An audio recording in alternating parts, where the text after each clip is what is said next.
God has invited us to a far higher form of obedience when He called us in Christ than what we used to know. And this is something special, peculiar to Christianity, obeying this way.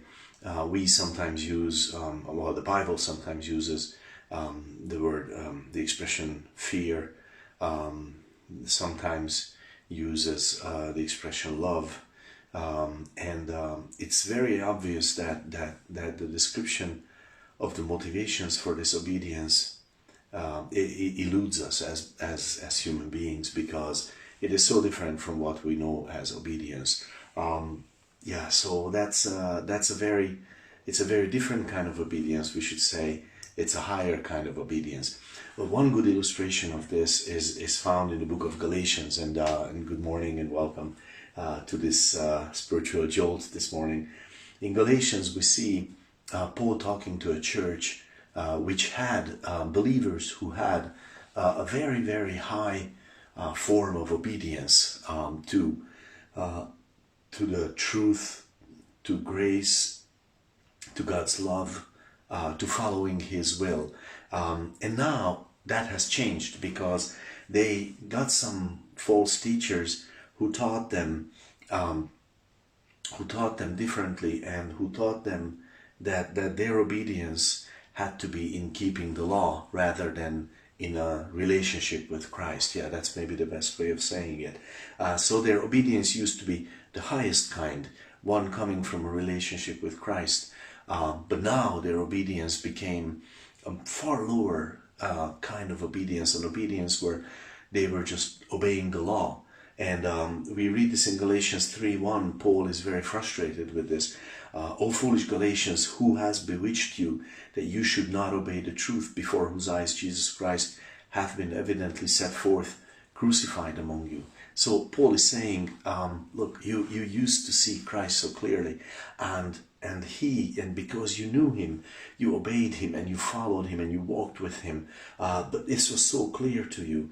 But now you have been bewitched. You have been turned away from that truth to something lesser. And here is a good question: isn't the law true? Isn't the law truth? Yeah, it is. It's just a very different level of truth when compared to a living relationship with the living God.